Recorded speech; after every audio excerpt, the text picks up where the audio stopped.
My talk is on illegal immigration, and I know that's a topic like, oh gosh, I'm barely going to touch on a little bit of it, but I think illegal immigration exists because the U.S., like it talks in the Bible, is a land of milk and honey, and the people come here because they know they can better themselves.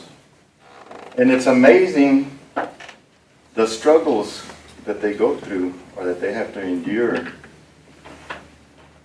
on their journey here.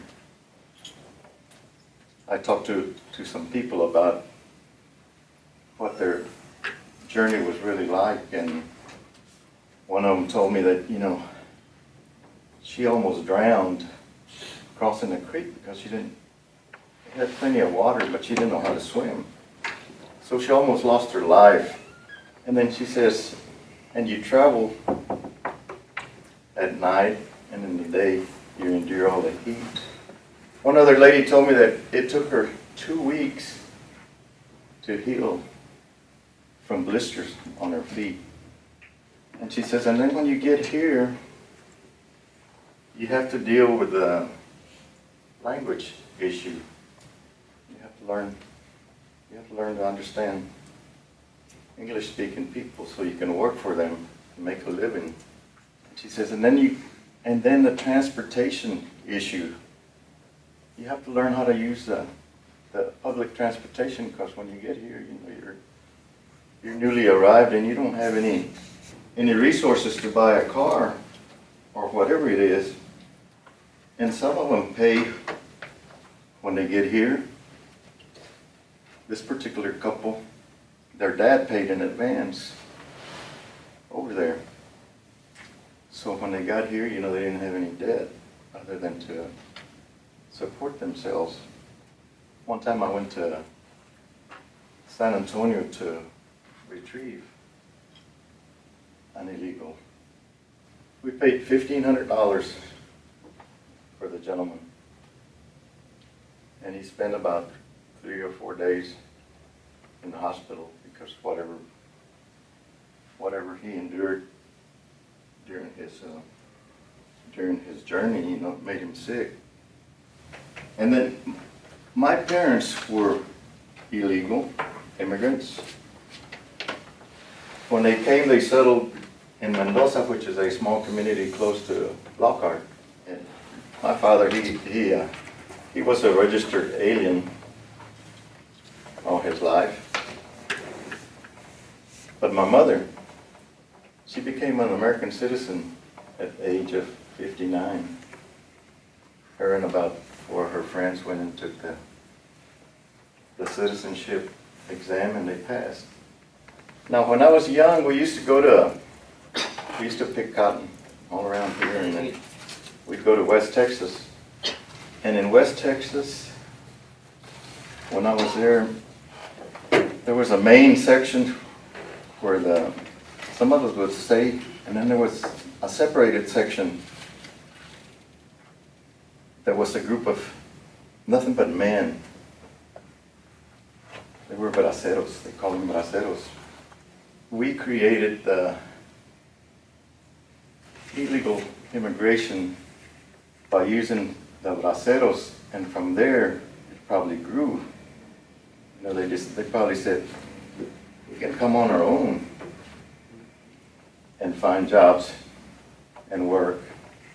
So I think that, I always thought that the bracero, after I learned what they were, that's basically where the immigration problem started, because, they used to hire them and use them as they wanted them, and back and forth, and probably sooner or later they decided, hey, I can make that trip on my own.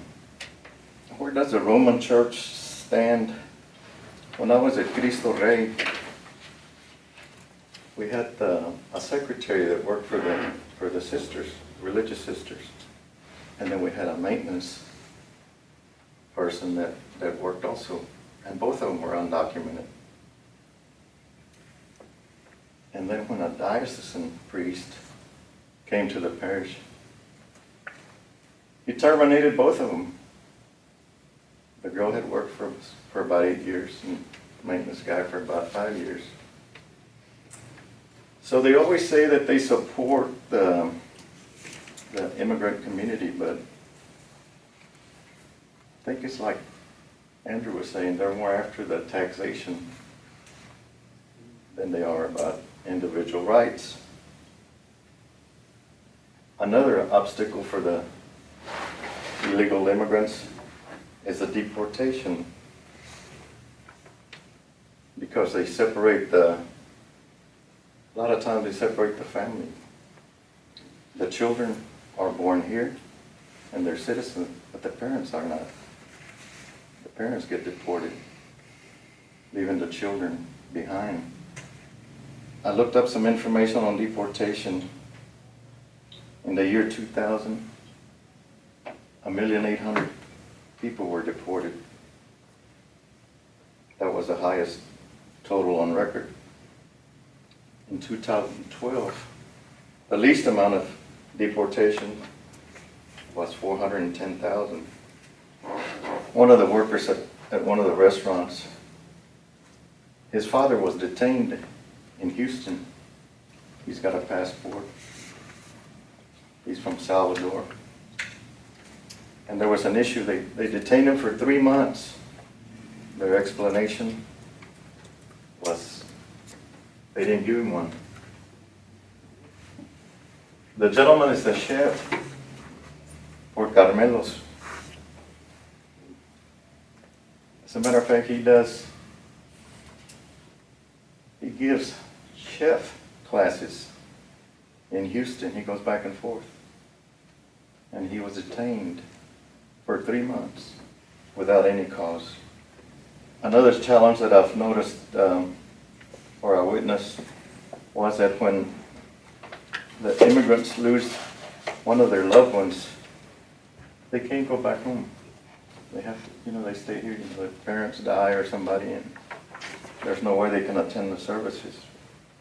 And looking into another issue was the economic impact that the illegal immigrant community has. And these are 2010 figures. Out of the 11.2 million illegal immigrants, their economic impact was 11.2 billion in state and local taxes. They had an 8.4 billion in sales tax, 1.6 billion property taxes, 1.2 billion in state personal taxes. In the year 2005, in order to make their value known, they had a one-day boycott. The boycott was called A Day Without Immigrants. And that one day, the effect it had on the economy was $1 billion. And in that, I saw a little short trailer about that day. And one of the gentlemen interviewed, he says, we come here and do the jobs that the Americans don't want to do. They do agriculture, 24%. 17% are in housekeeping, are cleaning. 14% do construction work. And 12% are in the food industry, for a total of 67%. There was a congressman was interviewed that same day, and he said, we are a hypocritical society. We want these people to come and do these jobs that nobody else wants to do, but we don't want them to have any rights. Jesus' motto was, love your Father, love one another. And Father mentioned that in the eyes of God, we are all equal. in the book of Romans. It says, the Spirit itself bears witness with our spirit that we are children of God. And if children, then heirs. Heirs of God and joint heirs with Christ. In the Beatitudes, blessed are they who hunger and thirst for righteousness, for they will be satisfied. And if our moral views paints a picture of the kind of society or nation we are, then we are a hypocritical society and nation, because the laws that we produce are not a product of accumulated wisdom and community experience. As long as they don't have any or don't demand any rights, we are okay. A tough issue, according to the 2010 census, 10.79 million people are undocumented in the United States, meaning they live here in the United States, but they don't have the legal documentation to legally reside here. The United States population is currently about 31 million people. What does that mean for us? It means that roughly 1 in every 30 persons in the United States is undocumented. So what do we do with that? That creates an issue for us as Catholics and Christians. How should we feel about them? Those who come here and steal our jobs and live off of our public assistance programs. What does the Bible tell us? The Bible tells us, and especially back in the Pentateuch, Genesis, Exodus, Leviticus, Numbers, Deuteronomy, how it is that we were strangers once ourselves in the land of Egypt. And so how should we treat strangers? We should treat them as we want to be treated. Book of Deuteronomy, God loves immigrants. We should share with them food and clothing. Book of Exodus, don't oppress foreigners, for you were foreigners in Egypt. Book of Leviticus, when a stranger sojourns in your land, do him or her no harm. Gospel of Matthew, I was a stranger and you welcomed me. When did we see you were a stranger? Open your eyes. 1 of every 30. Book of Hebrews, when you extend hospitality to strangers, you show hospitality to angels without knowing it. Boy, talk about the dignity of those persons who are strangers.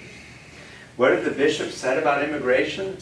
The U.S. Catholic bishops have consistently said people have a right to immigrate.